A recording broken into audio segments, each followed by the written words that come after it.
Hello, ladies and gentlemen, and welcome back to another edition of the Weekly Review. My name is Mike Larkin, and by my side, as always, each and every week, hence the Weekly Review, is the RWT Deadman himself, the one, the only, Mr. Paul Morales. How are you, Paul? I'm good, Mr. Larkin. How you be, my brother? Oh, man, dude, it is another eventful week in the world of professional wrestling.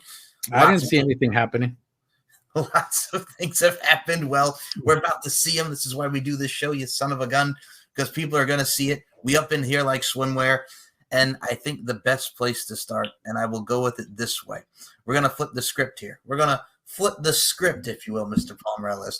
We'll start with AEW first, because Mone, the CEO, Mercedes Mone debuted for All Elite Wrestling, AEW. Sasha and Naomi were in the house, and Bailey was in the house. So was Tamina. Yes, and Tamina. Did you see them all in disguise, just in the friggin' box, just cheering? The TikTok video? Yeah. I saw it. Nobody's going to know. They're going to know. They're going to know. I can know. You got to show the picture, man, because that was funny. You got to show the video because that was funny, too. But, I mean, that it was cool because, you know what? You go there to support your friends, man. I mean, and they went there and supported their homegirl.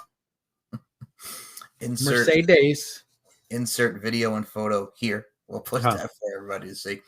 But that's the thing too. It's you. Gotta love these special effects and editing tricks, folks. But yes, no, the support of Mercedes Mone. I gotta say this: her going into AEW, the speech. I enjoyed the opening promo of what we got to see, and really her putting her heart out there and her heartstrings for the company.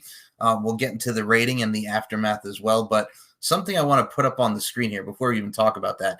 Did you see the time difference here between when a certain Sasha Banks, when Mercedes Mone made her tweet, and one Max Caster? Because this is one that really got people into a little bit of a tether here. So we'll go to Twitter here for a minute. I just now realized it's from Julian Weeks. I just now realized that the timestamps on the tweets, that's foul. So at 12:08 p.m. on March 13th, Mercedes Mone does Boss Town for her tweet. And then Max Caster writes, just talked to Sammy Guevara. He's a great guy at 12:35. Now, Max Caster, where do I even begin here? And where do I start? What were your thoughts on seeing that timestamps because of the history of Mercedes Mone and Sammy Guevara? It was kind of odd. It was very, very random, but I think it was planned. Mm-hmm. I think he kind of did it because he wanted to show her up. And I think there was a lot of people who have already been rubbed the wrong way by Mercedes. Mm-hmm. And a lot of them are just kind of tit for tat, I would say. Everything just seems to be like, let me poke the bear, let me poke the bear, let me poke the bear, see what reaction you can get. Well, that's my thing too. And we'll take it once more back to Mr. Julian Weeks here as we present this bad boy right to you. So to go off what Paul was saying, Mercedes Mone reportedly rubbed a lot of people the wrong way when she said before her AEW debut that she'll be going back to WWE one day. Regarding WWE, she said, I know I'm gonna be there one day. Like I said, I have a lot of unfinished business and a lot of places. Boy, did this one rub a lot of people the wrong way. Time will tell, and quite frankly, she should always have it in her mind that the possibility of going to WWE, but saying so does before she's about to start in AEW wouldn't be the right time politically to say that. There is a reality that some people consider AEW as a place to want to be, and some see it as a place to make money until getting the call to come back. The latter group has in general been more of a detriment to the company, and that was reported by Wrestling Observer Newsletter. So what are your thoughts on the girl just walked in? She did the interview that we touched upon in our last show. What are your thoughts on already? We got heat. We got rubbing people the wrong way, if you will. I think you got to kind of look at it from this perspective. Okay. She's going in there. She's already been there. She signed back in December. So she's already been there for a couple of months. Now she debuted. Thing is that if her long-term plans, let's say Edge decides that he wants to go back, are we going to look at Edge and be be mad if he says eventually down the line, I'm gonna go back to WWE. And are you gonna be mad if he says that? No, not at all. I mean, that's her stomping grounds. That's where she was born. That's where basically all of this is where she started. Why is it such an issue? Is it because she's now in AEW, or is it because people just want to be fucking anal about shit? I mean, it takes shit personally. It's like you can't have one with the other. Let her enjoy her ride. This is her career, not yours. And Tony's paying her a lot of money to let her go out there and do her thing. And I mean, be big business, if you will, and Boston and what have you. And I mean, I'm going to say this right now. Do you like the fact that at the end of the night, we had Willow and Riho, and then she gets beat down by Julia Hart and Sky Blue. Here comes Mercedes Moné for the save. And you tie in the match she had with Willow Nightingale for the New Japan Strong title.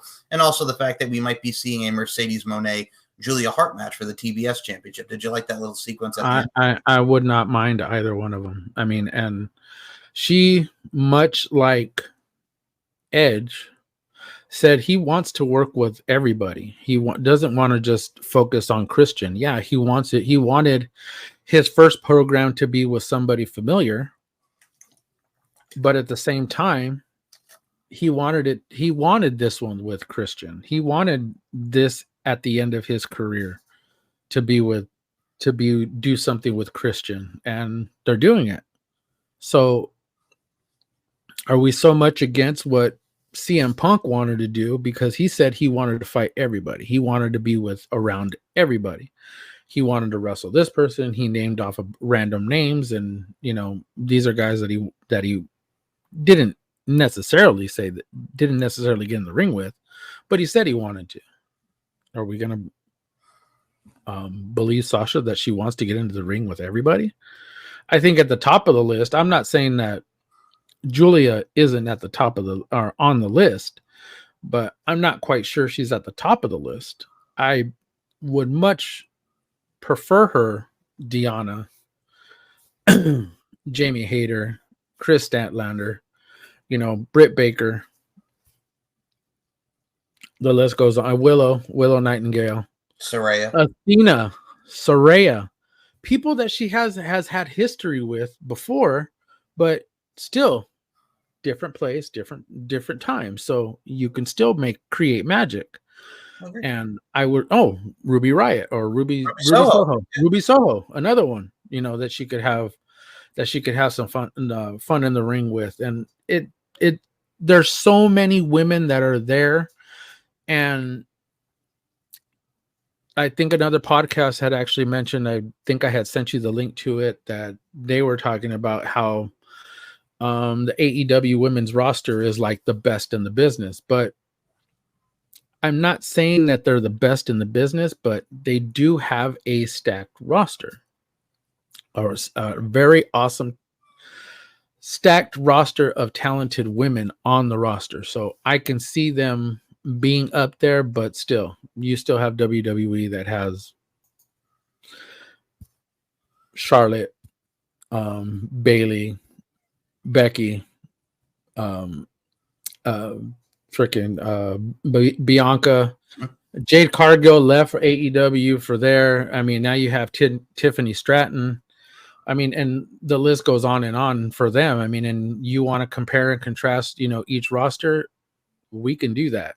But at the end of the day, talent-wise, WWE is just a little bit better than AEW. But I'm not saying that they're not. They're neck and neck. So I think, at least in my opinion, they are. No, I think it also adds the addition of, we have more women in the totem pole. We have more women in the overall locker room and more people to really work with and tell stories with. And that's what it's about. And I mean, you talk about comparing and contrasting the Tiffany Strattons, the Mercedes Moné now going over there. I think the fact of the matter is this: it is not only a good time for professional wrestling, but women's wrestling has hit such an amazing height, and it's just going to keep going on and on to the break of dawn. And I mean, something that else is going to go on, and I'm about to put this image up because this focuses on another woman before we come back to AEW, because we touched upon this, Mr. Paul Morales. I'm going to put it up for everybody. There she is. Shayna Baszler makes her GCW debut for Josh Barnett's Bloodsport. Let's go, baby. Let's go. This is gonna be amazing. And before I jumped on with you, I was talking to the beautiful Denise Salcedo. I was just telling her, I said, this is just one of those. We've all known WWE as to being the island of their own, not worrying about what anybody else is doing outside of them, but we're on this island of relevancy, of our own relevancy. Forget everybody else. It's just focus. It's like being a racing horse with blinders on. It's just us. Forget everybody else. It's just us. Focus on what's ahead. And now Vince is gone. TKO's in effect. Ownership. They're literally branching out to everything. You got Rhea Ripley showing up in UFC. You got CM Punk showing up in UFC. You got we're gonna have Shayna Baszler in GCW. GCW of all places. Well, her and Josh Barnett are tight. They go way back. And they go way back. It's not like they don't know each other. It's not like they're not acquaintances. Like they don't know. Like I said, they're acquaintances, so they know each other. So going back and forth from that, the fact that she's going to be able to be there, that just branches WWE into a different spectrum, because now, can we get more wrestlers that come in from GCW? Or could we get more WWE wrestlers heading over to GCW? I mean, Fightful had reported Sean Ross Sapp, but the fact that we get Shayna, I think we're going to see more talent there. Charlie Dempsey, like he did with All Japan Pro Wrestling. Yeah. And that's going to be another one too, is like All Japan, and then we may actually get them to do more with Stardom.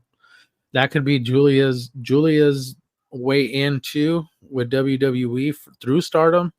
I mean, the possibilities are endless when you get off your own little island and you set sail to other places. I mean, it just makes sense. It's better for business for WWE to branch out and allow other wrestlers to come in and thrive in what you have.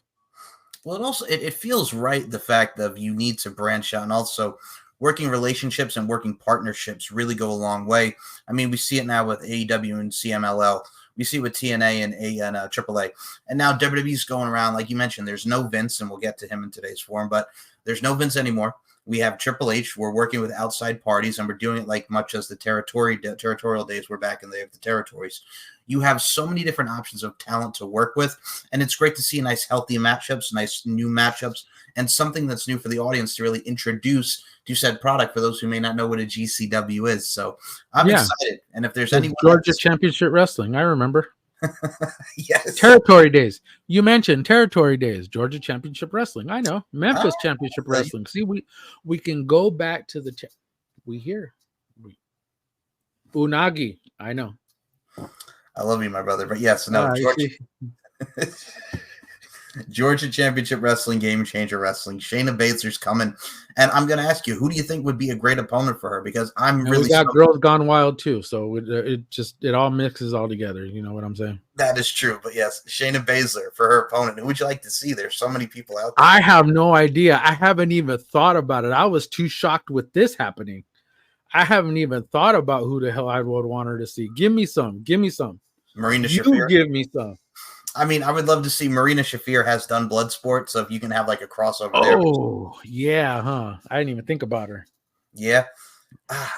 Whoever it is, I'm excited. Give me her and what's that girl's name? Janai Kai, because she's also got like a lot of Jessamine Duke is another one too. That would be another one. Ronda Rousey, that would be another one too. Oh, the possibilities are endless. Possibilities, man. The possibilities, man. I'm telling you.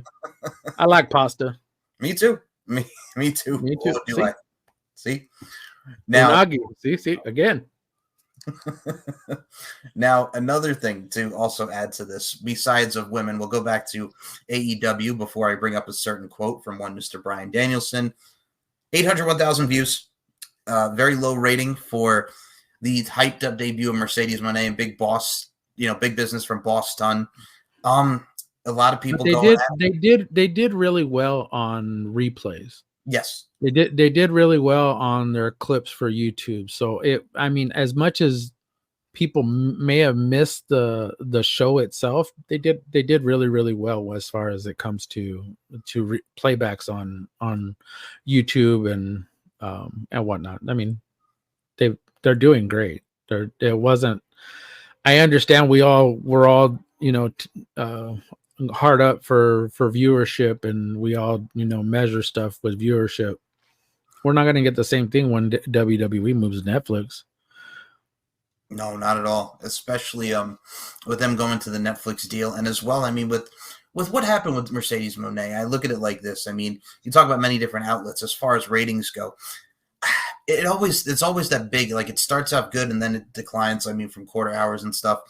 But it's unfortunate because you would think like with Mercedes Mone, it's a big deal. We haven't really seen her around besides Japan and whatnot. She just came back from injury, so I mean, Will Ospreay, Kazuchika Okada, Mercedes Mone, a lot of great additions to AEW, and I can't wait to see what the future holds for them. I mean, Dynasty, we now have Will Ospreay and Bryan Danielson. I think we're going to get a lot more great bouts like we've seen with Samoa Joe and Swerve, especially because he's so hot right now. So that leads to many great bouts and great pay-per-views coming in the month of April, which, AEW, speaking of pay-per-views and speaking of shows and speaking of talent, we're going to bring up Bryan Danielson here because you showed me this amazing, amazing quote that he had mentioned here that we're going to bring up right here, right now, like we're Jesus Jones up in this bitch. So here we go. Right here, right now. Oh, sorry. So Sportskeeda, and Bryan Danielson said this on the panel. The reality is WWE presents professional wrestling in a certain way, to the point that they, for the longest time, had been ashamed to even calling it professional wrestling. Wow. Thank you to oh my God, the Kingpin. Thank you. Oh my God, I'm blanking right now. Dr. Amir Costello. Yes, Dr. Amir Costello. Thank you, Mr. Dr. whatever the fuck your name is, Costello. Yeah, you dude. Amir. Love you, my brother. Anyways, thank you to him for actually posting this because I probably wouldn't have seen it. Hot take. For years, WWE has had this stigma for themselves to where ever since Vince took over, he said he wanted to change the way people perceived wrestling. Right. Because if you've ever known what professional wrestling, if you ever known what wrestling was in the 80s, 70s, it was just the back burner. You had major sports, you had baseball, basketball, football, hockey. Uh-huh. Wrestling was way past horse racing somewhere. And that's on the lighter end because people were fans. If you were fans of wrestling, you were fans of like Bruno, you were fans of like superstar Billy Graham, you were fans of Jesse the Body Ventura, of Bob Backlund. I mean, people from the 70s who grew up in that era. When Vince took over, he wanted to change the perception of what professional wrestling was. And he wanted it to give it a different title. So hence why he called it sports entertainment. Mm-hmm. So the very, very first WWE logo, whenever you'd see it, it'd be like the outline of the WWF. And then all of a sudden the leader in sports entertainment. That was always the label. And that's something that Vince wanted to push across to everybody. So a lot of youngsters, I was previously going to tell Amir this, a lot of youngsters that grew up in the Attitude Era don't know anything other than sports entertainment. I mean, they may have witnessed other wrestling companies prior to that, but you listen to Tony Schiavone or JR back in when they were in WCW, and they were calling it professional wrestling. They were calling it, that's what everybody knew WCW, NWA as, professional wrestling. It was the alternative to WWF. Hence the same thing that AEW is. It's the alternative to WWF, except for now, we get a different perspective of what wrestling is, because now Now it's a whole different story, because now we are getting guys on the mic, Michael Cole, Pat McAfee. You hear these guys on the mic calling them wrestlers, not superstars. But I mean, they do occasionally call them superstars, but they talk about the wrestling moves. They talk about, what they're doing, but they called them wrestlers. So Bryan Danielson, I get it where he's coming from, because he was part of that sports entertainment tier when Vince was there. But now we've gotten past that. Now we've gotten into a whole new era after Vince. So that's my thing. I think it's very refreshing to hear like Michael Cole and Pat McAfee say wrestling or wrestlers. And I mean, for me, it's always been the thing where I've like, why is he considered to be such a dirty word? Because Vince loves sports entertainment. And we've all said this as fans. It's pro wrestling. It's not sports entertainment. So, I mean, the fact that we get to see that nice grittiness and really focusing more on the moves and focusing on the story in itself in a really nice, healthy balance, I think instead of having Vince screaming in your ear, you have right direction, you have right persistence, and you have right passion that goes into what you're hearing behind the announce table. So, I mean, Bryan Danielson, when he was there, like you mentioned, when he first started on the main roster in 2010, it was very sports entertainment, generated. So, I mean, the fact that we have this new era is awesome. And we go back to what Michael Cole, a couple of shows, or last show or the show before, when I said that Michael Cole, the quote that Michael Cole had said, trying to get that out real quick. When he was talking about, I can be myself.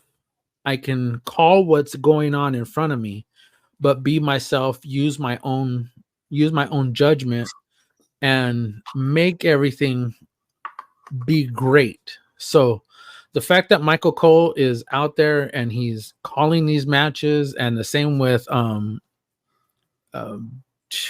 good Lord, no. Pat McAfee, good Lord.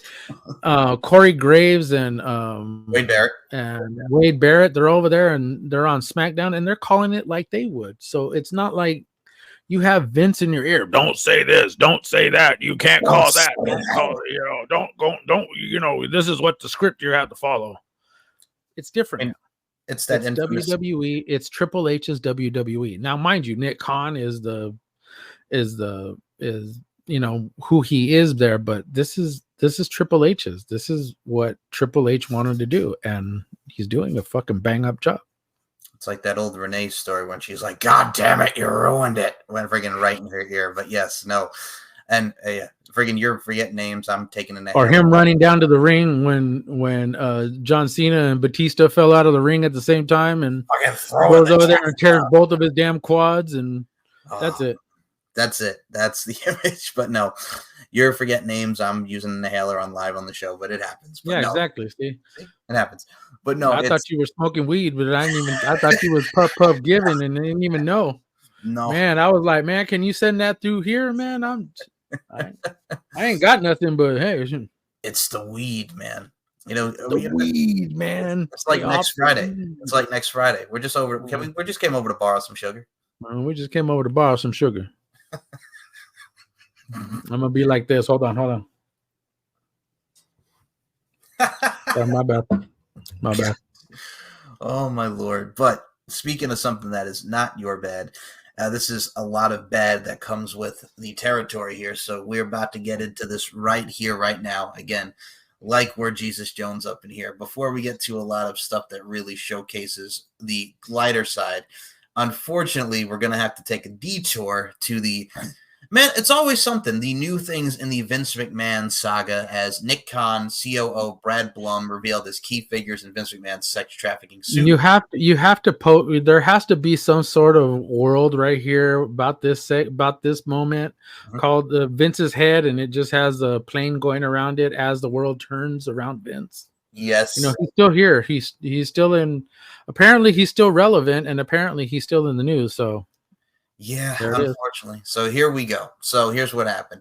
WWE President Nick Khan and COO Brad Blum are the men identified as corporate officers number 1 and number 2 in a sex trafficking lawsuit filed in January in federal court in Connecticut against the company's former chairman Vince McMahon and former talent relations executive John Laurinaitis. The suit claims that Khan and Blum, whose names have not been previously been reported, were instrumental to a scheme in which the plaintiff, a woman named Janelle Grant, was employed in a completely undefined role, except for the understanding that she remains a sexual slave to be used and trafficked by Vince McMahon within the WWE. Unlike McMahon and Laurinaitis, the two are not personally accused of sexual misconduct or violence. Rather, the suit claims that they and others facilitated and covered up exploitation in ways that make WWE liable under federal anti-trafficking law. Khan, a deal maker and former CIA executive who earned a reputation as one of the most powerful men in sports media through negotiating billion-dollar deals for clients like the SEC and WWE before joining the latter as president in 2020, is now the top person in control of the sprawling empire it took McMahon a lifetime to build. He reports to TKO president Mark Shapiro and ultimately answers to legendary Hollywood power broker Ari Emanuel, who took over as chair of WWE's parent company TKO after McMahon resigned in January following the filing of the suit.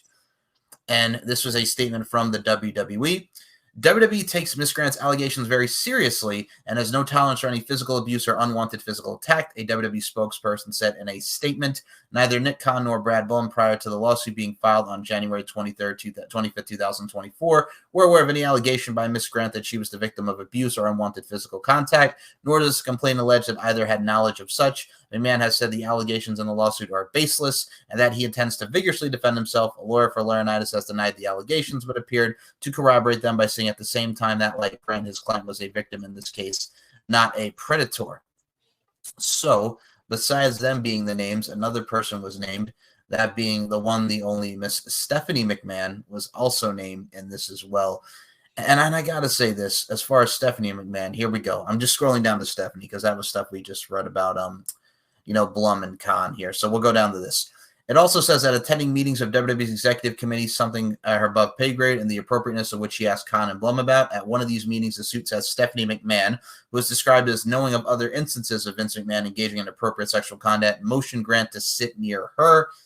And she did not respond to questions sent via overnight letter to a postal box. She is said to control and through a direct message to a social media account she controls. WWE declined to provide contact information for a lawyer or representative through which FOS could reach her. So she's named as corporate officer number 4. The basis and general consensus is here, and I'll say this to you. Nick Khan did not know, or he was not involved in this. We have the other one who is known as Mr. There we go, Brad Blum, and the other one, Stephanie McMahon. Let's hop right into this, man. Well, first we'll start with Stephanie before we get to Nick and Brad. Your thoughts on Stephanie, motion to sit next to her. Did she know? Did she not know? These are very important allegations that are nowhere to the story now with Vince.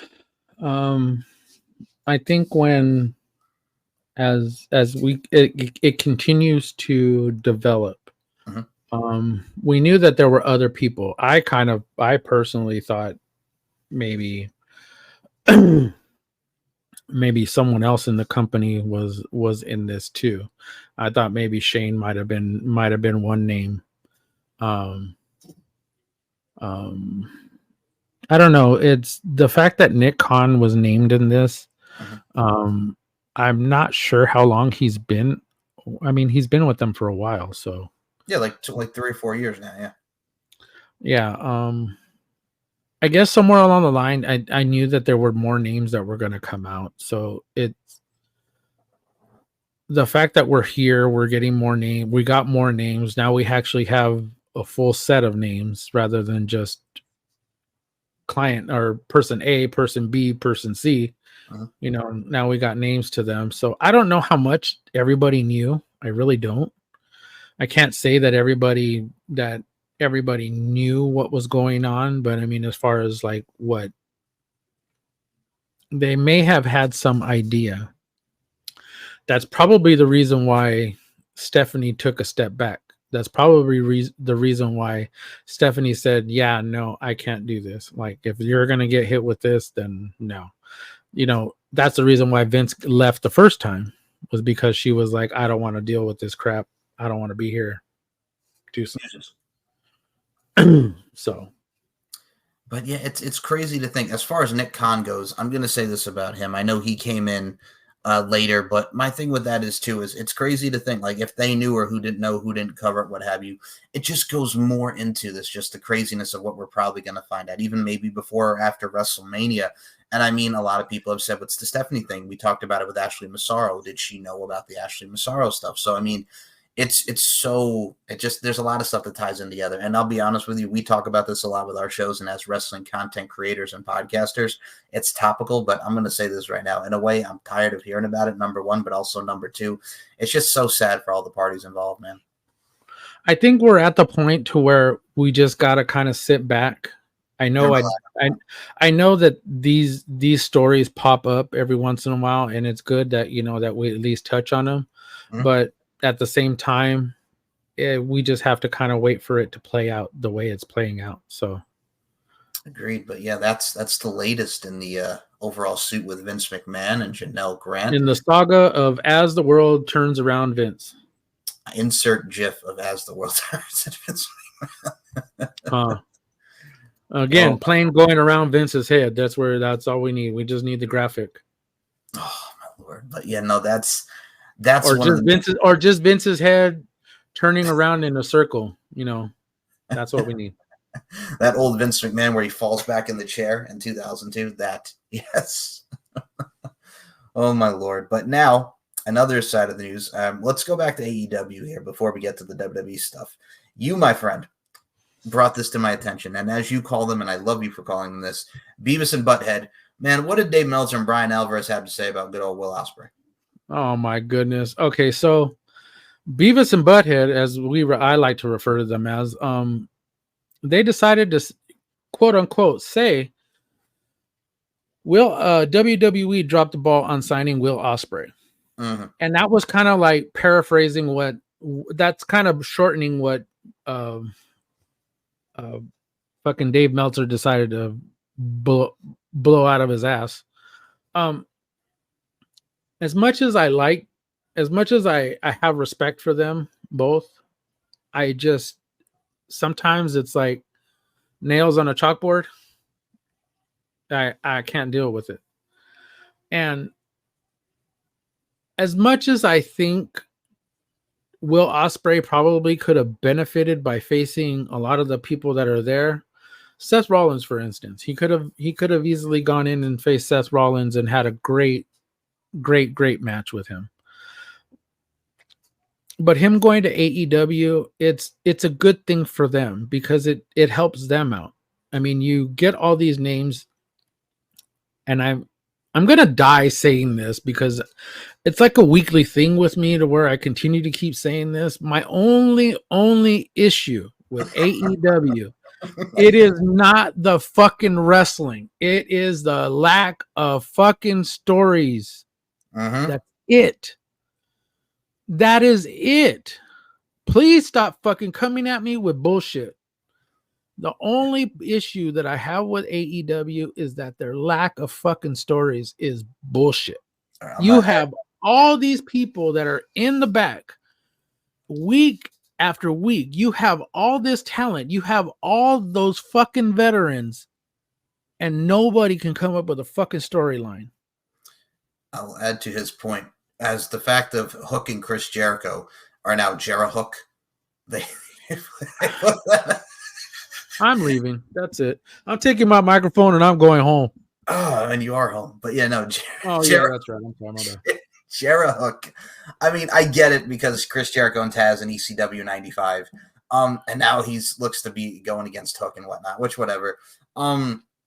Yeah, it's just that's the problem. We've said this many times, the lack of stories that go into this. And now all of a sudden, like, we're going into just Okada and Eddie Kingston right away just because he's with the Young Bucks. And like, all right, whatever. I mean, Bryan Danielson and Will Ospreay, as much as I look forward to that match, the only reason why Tony Khan booked it, like you talk about lack of story, it's a dream match. That was Tony Khan's one inkling about booking that, was the fact that it's a dream match. Not that we have a story between these two, but it's a dream match. That's why. Like, let's keep it real. Again, I completely get. I think I personally think no, not personally. Okay. I think we've all been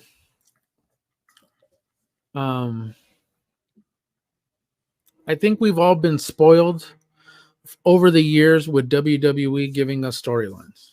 Mm-hmm. Maybe the fact is that we don't need a storyline. Maybe the fact is that we could just finally get matches that are thrown together like on WCW Saturday night. Like Ring of Honor does.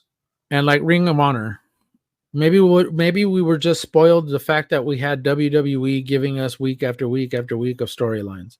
Maybe we were spoiled of the fact that at TNA from the beginning up until now we have a bunch of storylines.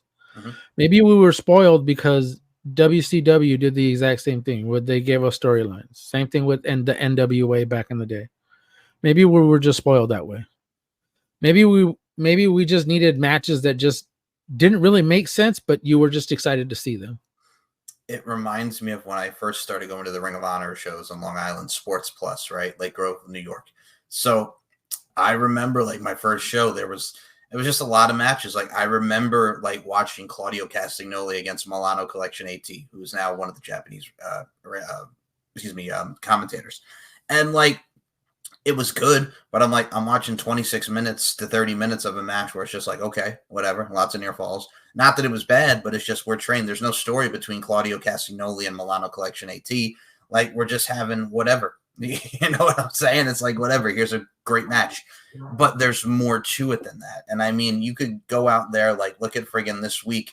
We had Samoa Joe and Wardlow, which could have been built a pay-per-view match where we had big business and it only lasted for like 2 weeks. Like the Bang Bang Scissor Gang were only together for what, like a month? And then you hear friggin' them Excalibur on commentary where he's like, oh, you know, they've been together for a while now. A month! And then they already turned on him. Like it was like here and then gone, like right away, you know? It was like getting okay. So we get these matches, and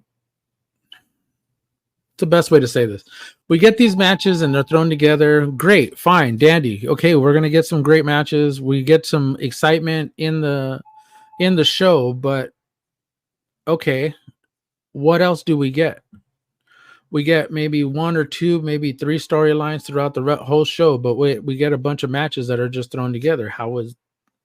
I understand the entertainment factor, but I mean, when does it make sense for fans?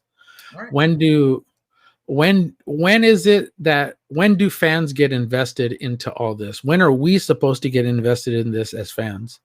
AEW continues to do this, and Tony Khan knows that fans, one of the gripes that fans have is the fact that they don't have enough stories for what is out there.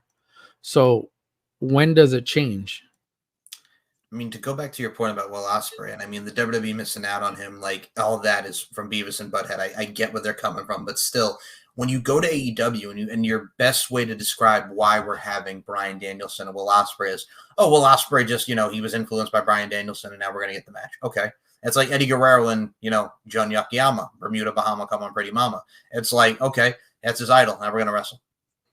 Exactly. I mean, it doesn't make sense to me. I mean, really, I like it. Now, again, I come back to this. It isn't that I don't like AEW. Right. I love the product. I love the matches that they put on. But at what point in time do we get stories with a lot of these people? I don't want to know that Chris Jericho wrestled so-and-so's dad from CMLL 20, 30 years ago, and all of a sudden we're going to get this match next. I don't need that. And I don't need the following week that he wrestled so-and-so's uncle over in the backyard of somebody's house in 1993, and up next he's going to fight his nephew. Like, I don't care that friggin' Chris Jericho is going to wrestle Teton on a CMLL star on Collision because, you know, CMLL. And it's like, who the fuck is Teton? Number one. And number two, like, I'll give you another example. Kyle O'Reilly. He's like, I had my eye on this guy and we're going to fight on Collision. Brian Keith. I'm like, Kyle O'Reilly and Brian Keith out of nowhere. You just have something going on where Roddy's like, okay, man, you want to do it on your own, fine. But I'm like, Kyle O'Reilly and Brian Keith on Collision, who the fuck cares? And this is no disrespect to Brian Keith because he does have talent in his own right. But it's like, why? Like why? You know? Yeah, and like I said, it doesn't make any sense. But I mean, they put it together, and hey, if it works, it works. If not, then I'm not against having great matches. I'm not against, you know, them going out there having a banger or doing whatever, you know. And they say in AEW the matches count now, and apparently wins and loss records count now. And I mean, if Jericho gets a loss, and all of a sudden it's like, okay, but now it doesn't matter because he's Jericho. So well, and he's back to being the Lionheart now. We're not doing the Judas anymore. Yeah, we're not the crazy, insane freaking New Japan guy, and we're not the freaking Judas anymore. But now we're the Lionheart again. So, and he's starting to do that. Or wash, rinse, repeat. Well, he's doing the face buster that he used to do in CML, and it's like, Chris, unless we watched you as Corazon de Leon in Mexico, like we would have no idea that you used to do that face buster at the top rope. Exactly. That's my only gripe with AEW too. And I mean, we've talked about the product with Mercedes this week, and they're setting up Okada and Eddie Kingston. But I mean, it's going to be interesting to see where we get to AEW Dynasty at the end of April. And something that was also very interesting that also kind of ties in and correlates with AEW. Christian can talk about Yo Dead Daddy, but god dang it, Candice LeRae can't talk to Maxine Dupree the way she talked about her on Raw. And oh my God, what a segment, because Candice LeRae ripped into this woman like she's never been ripped apart before. Now, the backstory, operative word on this was Candice LeRae and Indy Hartwell. She's tired of losing, so Candice LeRae said, "We're going to do whatever it takes to win." And people didn't understand why they did this. I'm like, she's verbally ripping this girl apart. She's upsetting her to the point where she lost the match. And we're going to bring up what this woman, this savage, said to bring in Maxine Dupree, and then we'll get to her brother. So she said, I quote, on Raw, "You know why people are booing you, right? Because you don't belong here. You think the internet hates you. You should hear what the girls in the locker room say about you. It's a good thing your dead brother isn't here to see what an embarrassment you've become."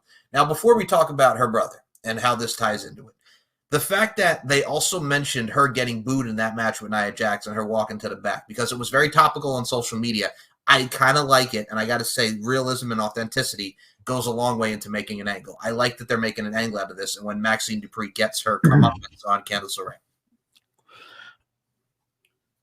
It took us all by surprise. Yep.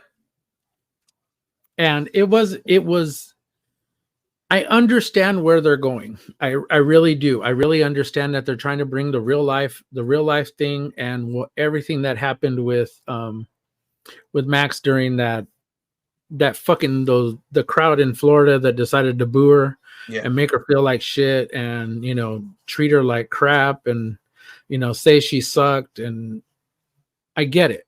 And I'm hoping, and I know that Triple H is taking this, as I know he's gonna do well with it, and I'm so cool. It's so cool to see somebody that she has a good rapport with, Maxine. I mean, it's good. It's good that she actually has somebody to do this with. That Candice is actually taking the lead on this, and I'm hoping this whole story has a happy ending at the end of it, because I would be very disappointed if it didn't.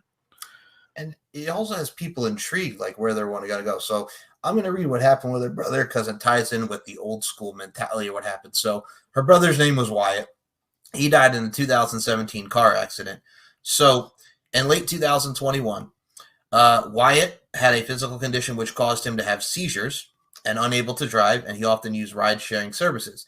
Late at night on December 27, 2017, Wyatt contacted Lyft for a ride home after getting a tattoo in Sacramento, California. The Lyft driver who picked Wyatt up had only had a California driver's license for 7 months, and Wyatt was actually his first Lyft passenger ever. He'd also be his last. The driver took the wrong way home to Wyatt's house and then proceeded to merge onto a highway at a very slowly rate of speed, where he was hit by another vehicle. Wyatt died on scene, and his friend who was with him died 2 months later. Wyatt's parents filed suit against Lyft due to their driver not being trained and having no experience as a professional driver. Though they were seeking a $1.5 million in damages, the Sacramento County Superior Court jury ruled that the family was due $6 million, which, again, that is really, really heartbreaking. It's heartbreaking to the fact that he got in a car with somebody that only had their license for only a few months. Mm-hmm. It's happened. I mean, I've gotten into cars with people who just got their licenses like 2 weeks earlier, and they still have the paper. Okay, and not a Lyft driver. Friends of mine who just got their license when I was 16, 15, 16, 17, only had their licenses for a couple of weeks, and it's happened. But I think what Triple H is doing is he's trying to play up the sympathy card with Maxine, but at the same time, he wants to push her. He wants to elevate her, and he wants to bring out the side in her that he knows is there. And I know Candice is working with her as best as possible to help her. Mm-hmm. And I hope, like I said, I hope this has a good ending to it, or has a continuance to it, because I want to see her succeed. I want to see her go from being a cheerleader, from being a ballet, from ballet to all of a sudden doing WWE wrestling. So I want to see her succeed. So I'm hoping and I'm praying that all this works out for her, because this story, the way that it's being produced, and I hope I'm pretty sure Maxine has some influence in it too. But I'm hoping that the end of this is awesome for both of them, because Candice turning heel Candice, give me that one all day long. Same. Give me that all day long. When Candice and Indy were heels in NXT, like, they shined very well as a tag team. Yes, they did. But dude, like, here's my thing with this too as well. And people who are backlash and the outbursts and just the overall just shock and awe. Dave Meltzer. We'll go back to Beavis for a second here, because I think he would be the Beavis of Beavis and Butthead. I would think Dave Meltzer would be the Beavis. He was complaining about it too. It's like, oh my God, like, it made no sense for her to turn heel. And what is this? What are they doing? And again, it goes back to Christian can talk about dead daddies, but Maxine can't do this. And also, people, I was about ready to shout that. I was going to say, so Christian could talk about somebody's dead daddy, but Paris thought that somebody talks about somebody's dead brother. Right. And it's like, she okayed this. Like, I'll take it back to 2011 when Michael Cole wrestled Jerry Lawler going into WrestleMania 27. One of the big angles going into that was Jerry Lawler's mother passed away. And then about a week later, Michael Cole said, your mother's going to be ashamed of you when you lose. And Jerry okayed that. Rey Mysterio and Randy Orton, months after Eddie Guerrero died. Eddie's not up here. He's down there in hell. Like, they've done stuff. And Batista and Rey Mysterio, Eddie's dead. That was a Vince thing. But I mean, I get it, because it works. Yeah. Things like that work, especially when you're going to put somebody over. It works. Right. Rey Mysterio, what happened? Ended up winning the Royal Rumble. Yep. Ended up winning the World Heavyweight Championship, a title that Eddie was supposed to win the year that the year before he passed away. He was supposed to be the Royal Rumble winner. Mm-hmm. He was supposed to main event WrestleMania that year and win that title. So if it benefits them and it works and it goes to plan, great. Give it to me. I wanted to give me what I want.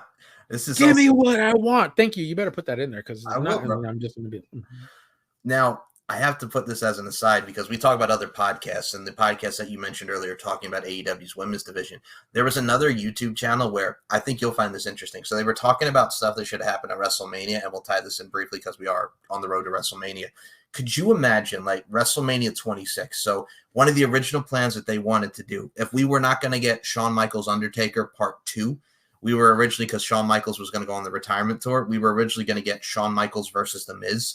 And we were going to get, instead of Drew McIntyre and the Money in the Bank, Drew McIntyre against The Undertaker. And could you imagine if we had gotten those instead of Undertaker and Shawn and Miz and John Cena? Oh, no, WrestleMania 26, I'm sorry. Drew and The Undertaker. 26, yeah. Yeah, Drew and The Undertaker, and as opposed to Shawn and Taker. And, having pretty much Shawn Michaels and The Miz instead. Because I think Mark was, I think The Undertaker was injured, wasn't he? I believe he had an injury, And I believe the take is that he wasn't certain on whether he would be ready or not for the Right. I think that was the hip. to go the whatever time limit that Vince had set for them. I believe it was 20, I believe it was 25 minutes that the match had went, actually. Yeah. So I think that was his biggest gripe, was the fact that it may not happen, that he may not be able to make it how they want it. Because he probably could have just squashed Drew and it's been like, hey, look, 20 whatever, and yeah. But that's the thing. Like, I think at that time period too, because Drew McIntyre was the chosen one. He was the Intercontinental Champion. I think it would be too soon for Drew at the time. But I mean, they were pushing him. Would you have wanted to see a Shawn Michaels Miz match at WrestleMania? I thought that would be too soon too. I'm not against it. I don't think I would have been against it. I really don't. I don't think I would have been against it. I think who would go over? Are we going to put Shawn over the Miz, and or are we going to put the Miz over Shawn because Mr. WrestleMania? How are we going to put over? And technically, that moniker, it's a very fine line with me, because as much as I love Shawn and as much as I love him as the showstopper, I think the moniker of being Mr. WrestleMania and going out there and putting on a show, great, fabulous. I don't know who else used to go out there and put on a show. Who's that? Hit me. Look, you see it? I know you see it. I see it. The Undertaker, the dead man. And every year. So, I mean, he's the legend of WWE. Oh, hey, by the way, can we talk about the Oscars? Yes, we can. John Cena, you son of a bitch. I just saw a microphone and a hanging card. That was all I saw. I didn't see nothing else. Okay. So then all of a sudden, this cloth appeared out there behind the mic, and I was just like, man, where the hell did this come from? So for those, like, man, somebody is playing a trick on us. I didn't see nothing. Oh my god! It made me laugh. I'm not gonna read or play what the dumbass Tate brothers had to say about it, because those. No, we ain't got to talk about them fucking idiots. We'll just leave those idiots alone. Leave the idiots alone. So here's what we're gonna do. I'm gonna do it just because I have the clip. We'll see if we can actually see something here, Paul. Are you ready to see this clip? This was from. Sure, why not? This was from the Oscars. Here we go.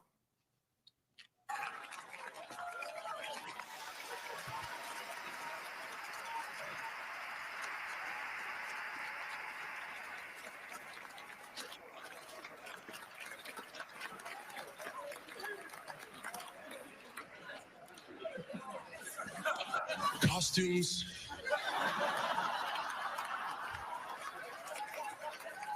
They are so important. Maybe the most important thing there is.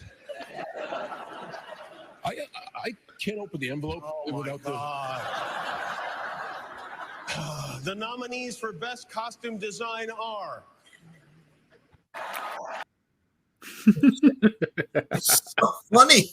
Like, if people were like, oh, how could John Cena do that? He's sold out. It's funny, people. It's funny. It's comedy. Oh my god. And did you see that floating card come out from behind over there? I know. Poor Jimmy Kimmel had to talk to a card.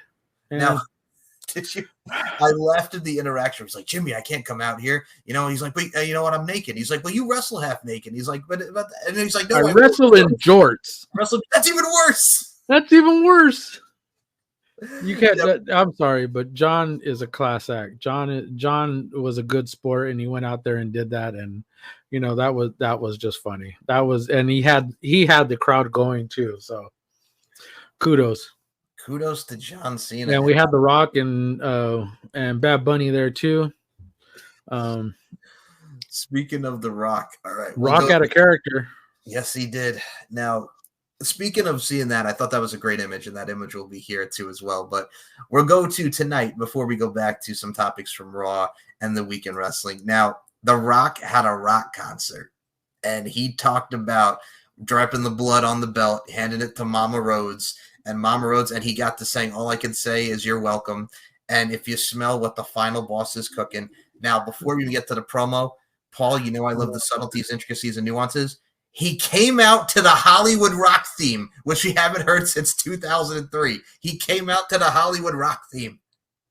And that was the something that Wheezy Blonde, our girl Wheezy Blonde, had pointed out when she was like, "Oh my God, don't tell me," and she's like, "Oh my God," she couldn't fucking believe it either. Like it's really that one, that the theme that he's playing, and everybody just soaked it in and loved it. I mean, it's one of those themes that you want to hear, and it's fitting for him right now. The fact that we have Hollywood Rock, why not just use it? Like I said, the first time we saw it at 2003 No Way Out, when you saw the helicopter and then it just goes, "It's cooking," and then it plays the music, like it's so good. It's one of his most underrated themes. Definitely is. And the fact that this time you get that little background silhouette of the Rock, yeah. of the Brahma Bull, and then you get the electricity, you get the lightning and the background, and it sets it off. This one is far better than the 2003 version of it, because those ones were just popping up images and stuff like that of him in the matches and whatnot. But this one, just with the electricity and the light image of the Brahma Bull, that shit's fire. That was fire. Well, they also mix it with the old, the Rock the Brown, and then it just mixes to like it has a nice little mix and transition to it. And yeah, dude, the Rock concert tonight, where he's pretty much talking about Cody being a mistake and Mama Rhodes and just rapping, and he even took a shot at Morant with the gun, which was so great. You know what? He was talking about condoms and them breaking, and then the drugs that were going on, and it was just awesome to watch. And I mean, he made fun of himself with the fanny pack. The fanny pack. We got a 25-minute, 8-hour promo from The Rock. I think he's still going. If he's, I think the show went on around him. I don't know. I mean, I think he's probably still going. He might. I don't know, dude. It just seemed like it was never ending. And so something I had brought up to Denise, but because I was on with Denise before I was on with you. Okay. Denise Salcedo, if you have no idea who the hell I'm talking about. So she was talking about how The Rock was coming after him and whatnot. And how the last couple of weeks, that's what The Rock has been doing. You had a 12-minute promo, you had this 25-minute promo, you had an 8-minute promo, and not on top of the fact that he's using social media to put out videos talking about Cody. And it just seems like Cody isn't doing enough. It seems like Rock is the one that's kind of putting all this out there. And where is Roman Reigns in all this? We have The Rock and Cody going back and forth, but where the hell is Reigns? I mean, why isn't Paul Heyman out there, throwing some shade at Cody? Why isn't talking on his behalf? All of a sudden, this has become The Rock and the Reigns show. And we'll see Roman next week with the face-to-face with Cody. Yeah, but I think what's gonna happen is that we're gonna get a turn on somebody. Now, I personally, it would irk the shit out of me. It would really, really irk the shit out of me if Rock turns on Reigns. It would really irk the shit out of me. Now I could tell you why. Hit me. Is because we're gonna end up with a face versus face on night 2. Because if he turns Reigns face, something that should have happened back in 2015, I believe. Royal Rumble 2015, something that Reigns should have turned on The Rock. I don't want to say too little too late, but I just want to see something for this. I want to see an end piece to this or a continuance to this. But I want to see something. I want to see this story continue. So if there is a bloodline story to be had post WrestleMania, where even if he doesn't have the title on him, which I had already said prior shows, if you go back and rewind them, I had already said Rock versus Reigns. If you're going to have it, it doesn't need to have a title. It could be for the head of the table, though.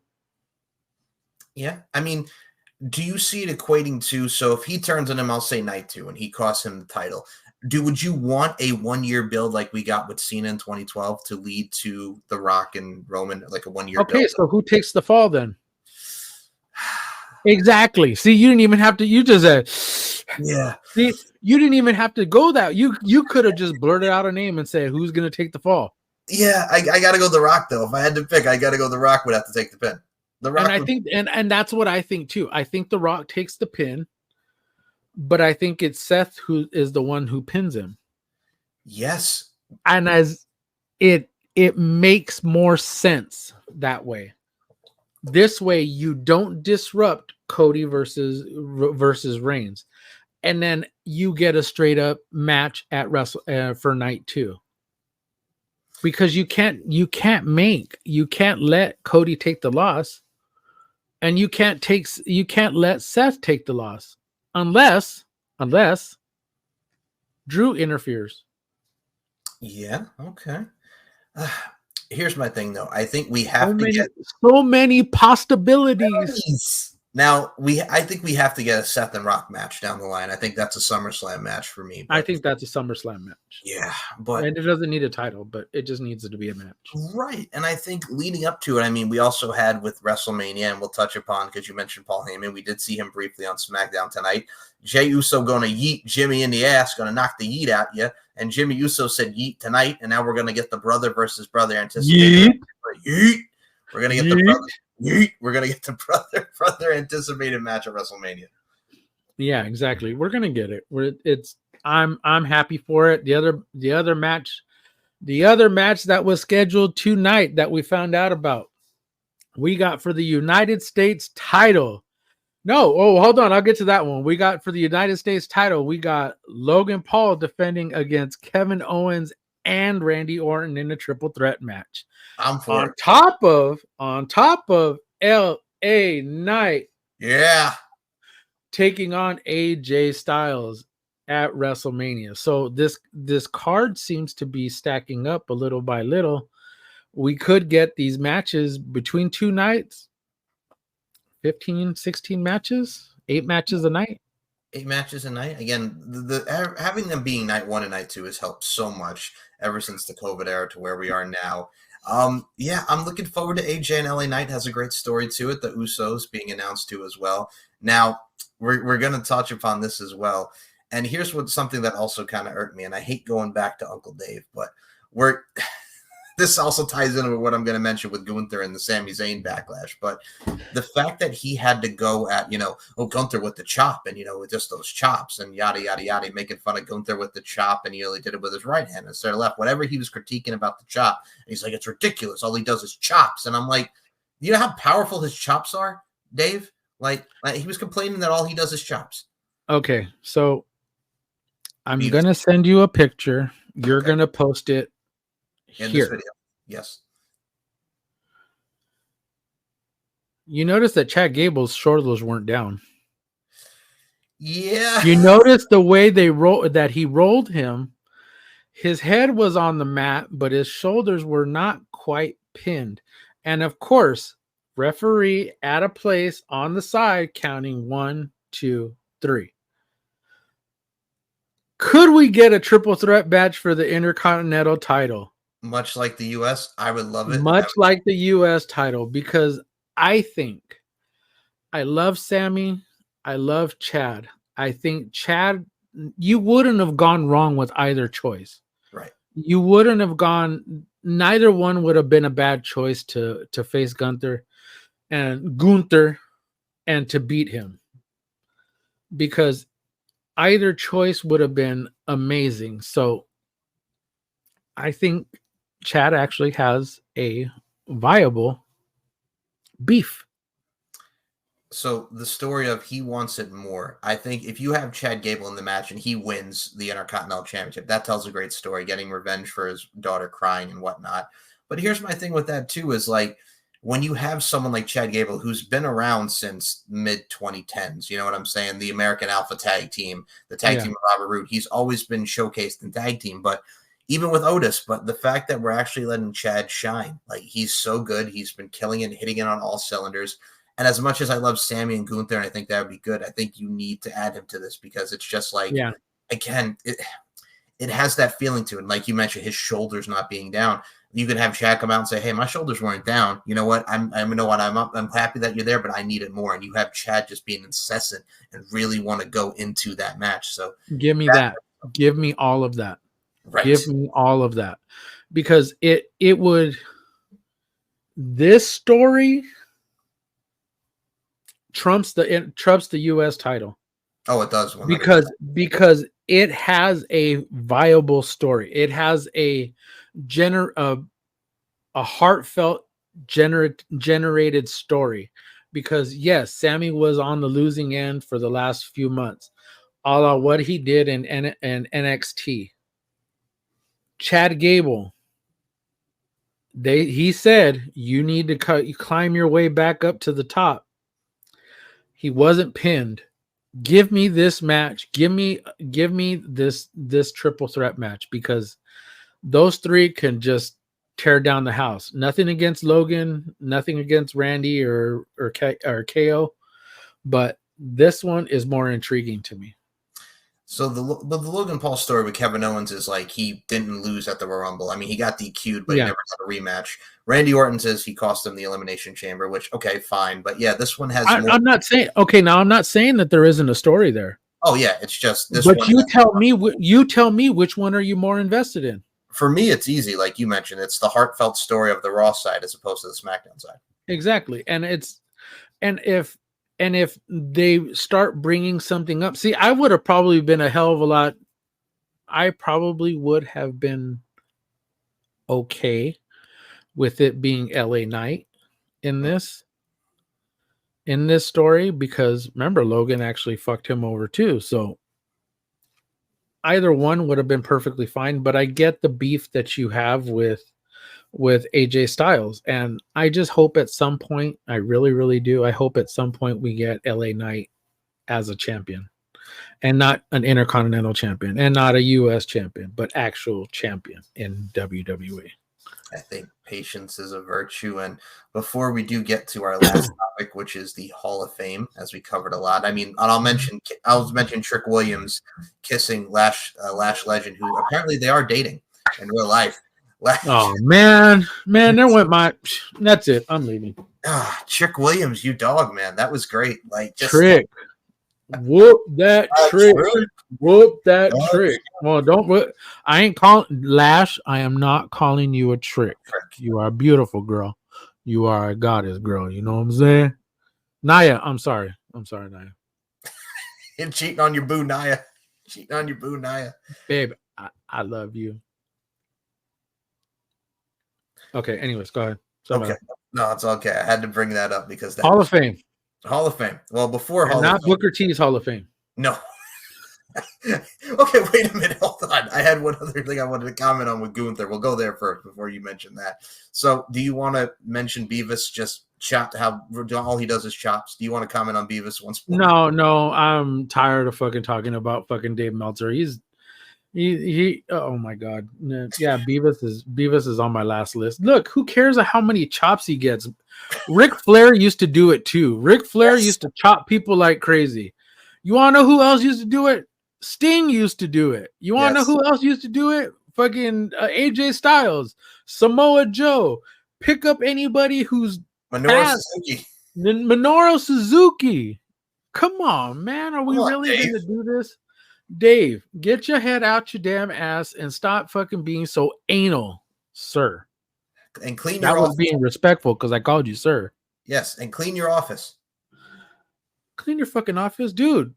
Merry maids, dude. Get some girls with some big titties and coming up in there cleaning your shit. Believe me, they'll organize it for you if you need them to. So organize other things. Organize your organ too if you need them to. A little extra, but at least. So Hall of Fame. You mentioned Booker T Hall of Fame. Did you see him? He put that clip out of, CM Punk and I got into it, at the NXT tape. We almost got into my it. God. And people Yeah, blew it I up, saw that. and people blew it up like they actually had a confrontation. And that was something that the boys at Wrestle Talk actually posted this morning. They were talking about another backstage altercation between for CM Punk, and I was like, oh hell no. Right. I was like, what the hell did he do? He went. I saw the picture of him in NXT, and apparently rehabbing was the second best thing he's done, because going to NXT and helping out down there is probably the first. So according to the story, apparently CM Punk is actually going to take over Shawn Michaels' position. That's a great choice. That's a great choice, to take over Shawn's position down in NXT. And Shawn may actually be moving up to help out Paul up on the main roster. So if that happens, hey, I'm for we it. get CM Punk and William Regal down in the freaking NXT. down in NXT. Whoa. Woo. But yeah. Talk about somebody who used to chop somebody. William Regal. William Regal. Dave. Ugh. Dave. Dave. So kiss my ass, Dave. Kiss my ass, Dave. Sir. So actual Hall of Fame. We have new inductees: Muhammad Ali, WrestleMania 1, and just an amazing boxer, a true Hall of Famer in his own right. And someone that caught people off surprise, and some may not know, but we are familiar with the name. Thunderbolt Patterson is going to the Hall of Fame. Wow, that one actually took me. That one was like one of those, hold on, meme. Yep. That one. Or John Cena emoji. Yes. Yeah. Anyways, that one took me by surprise. The fact that he's going to be inducted out. Something that I was kind of hoping for, and I was hoping for more than one tag team to go in, and I believe I said this last week. As far as like we already have the Midnight Express would have been my other choice to go in. So, but I'm glad Thunderbolt is actually going in. Yep. For me too is you look at a guy who's been in there with Dusty Rhodes, who's been in there with the Ric Flairs, like the Carolina, the Crockett territories, and just everything he's done in Florida. Like, a lot of people don't realize the credit also for unionizing wrestling and what he's done for the boys outside of wrestling. Like, Thunderbolt Patterson is just one of those guys. He's one of the unsung heroes of professional wrestling, much like Big Cat Ernie Ladd did for the African-American talent. Like, Thunderbolt it's great to see him in. And I think as far as Muhammad Ali goes, no-brainer from WrestleMania 1, and also just the fact that it's Muhammad Ali. But because I think what they're doing is like you Trips touched on this when he called Wyndham and Barry Windham and Mike Rotunda when he called them, and he was telling them, you guys were there from the beginning of WrestleMania. Same with Muhammad Ali, he was there in the beginning. So the fact that we're going to get this match, the fact that we're going to get him involved, he was part of the territories back in the days. He was part of the NWA back in the day, back in the early 70s. Well, actually, he was blacklisted by the NWA, but always appeared in Florida Championship Wrestling, Georgia, like you mentioned, the Carolinas. So he's well traveled. I mean, I believe he went into WCCW for a little while towards the latter part of his career. Yep. So I mean, I'm happy that they're actually recognizing a lot of talent that weren't recognized. You know what I'm saying? I mean, he fought Bruiser Brody. Yes. Abdul the Butcher. Mm-hmm. Those names we all know. The fact that he's the fact that he's going to the Hall of Fame. Yeah, and it's great that he's going into the Hall of Fame. So, kudos to him. The original GCW. Yes, the original GCW, Georgia Championship. Yeah, Georgia Championship Wrestling. So. Now, one other thing is they said about the Hall of Fame, I think the rumor is we're going to get 1 or 2 more people, and I think a lot of people want to see, and I've said solely for Bray Wyatt to go in. His dad's going to go in. Why not put him in at the same time? Exactly. He needs. And if we need another female. Yes, we do. And don't make it be like Kelly or one of them. No. Don't. God, please. God, please. No. Don't Please don't do that. Please. No. Not Kelly. Please. When you think of ECW, I don't want to think of wrestling and think Kelly. Right. I love her. I think Barbie's great, but please, God, no. No. I mean, Triple H, no. I plead to you. No. There's so many other women deserving, but please, God, no. Jacqueline, please.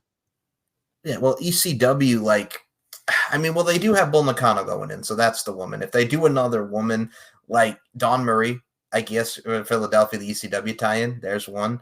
There's a lot of women that are in there, like we've seen. Francine would be another one. Francine would be another one because she's another ECW original too. Mm-hmm. Give me Tommy Dreamer. I know you got Paul in there. Tommy Dreamer. Give me fucking Tommy fucking Dreamer. And I know Bully has been on fucking Busted Open talking about this and over again that of all the people I understand it's Paul Heyman. When are you going to come back to Philadelphia? When are you going to come back to Philadelphia to induct that man? Because he's been with so many companies. He's been all over the indies. Dude is CW, TNA. And you already have the Dudley Boys in there. Yep. I mean, if you're looking at ECW originals, Tommy would be my next person. I mean, obviously you're not going to put the franchise in there. Oh, no. Shane Douglas. I mean, Shane Douglas. You're not going to put the franchise Shane Douglas in there because you know that history. No, it ain't happening. But Tommy fucking Dreamer, let him be there. Let him be inducted too. A man that has done so much for not only ECW and WWE. He's over in TNA still helping out. I mean, dude's still a legend and has his own he's still helping training and with all the wrestlers over there. So make it happen. And hold on. Give me what I want. You gotta put it up there. I got you. Okay. Now that is what we have this week. We just made this happen. This episode happened for y'all. And I will give a brief note. Next week is my dad's birthday, so we will be having a week off, and then we will be back the week after to discuss the more of the weekly review and the week in professional wrestling as we grow to get closer towards. There you go. Say that 5 times fast. If not, I'm going to be here by myself because then I can't do this by myself because without Michael, I wouldn't be here. I got you, brother. I love you. Thank you. And as we get closer to WrestleMania and NXT Stand and Deliver and the Hall of Fame, man, what a week that is going to be. And Paul, before we close this out, where can we follow you on Twitter, Instagram? The floor is yours, my brother. Go ahead. Of course, you can find me on X, Twitter, RWT, the Dead Man of RWT. On there, you can actually find me on TikTok, same name, the Dead Man of RWT. I am going to start posting our videos, our stuff like that. I'm actually going to switch it over from just a little bit of entertainment stuff that I used to do. You might actually find that there too. I might actually do a little bit more posting of wrestling content. YouTube, same name, RWT, the Dead Man of RWT.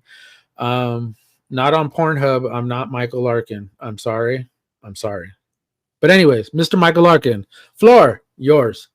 SM Show 1, MCL 92 on the Twitter front, SteveandMikeShow.com and LFCFights.com for all your Steve and Mike Show and all the great content that you see on the YouTube, Mike Larkin 92 and LFCFights.com for Everything Lingerie Fighting Championships. I actually make a lot of appearances on the LFC Exposed this season because it is the LFC 35 Booty Camp 3D event where I made my ring announcing debut for Lingerie Fighting Championship. So go check that out on the VIP section. Become a VIP member of the Lingerie Fighting Championships website. You can check out this YouTube, which features the weekly review, deep into the heart of wrestling with our boy Robert Davis and Miss Nicola McDonald, the Demoness. You can check out Stephen Mike Show, my boy Steve Nicoforo, On the Mic with Mike, Pop Culture History Podcast, and anything that I dive into and really provide a variety for on the channel. Keep subscribing, keep getting those numbers up and interact. We appreciate it. And yeah, Instagram Larkin_92, MLarkinMB. The links will be down below. And before we close this out, we thank you as always for listening to the weekly review. We will see you in 2 weeks. And Paul Morales. My baby, look at my little baby. That's my grandson. That's my grandson. God bless. That's a blessing. So, and his name is Jericho. Really? Break the walls down. Yes, so, that Jericho. So for Paul, little Jericho, my name is Mike Larkin. We will see you in 2 weeks. And as always, we'll do this together to end the show. Fuck you, Moses Marquez. Thanks for listening, everybody.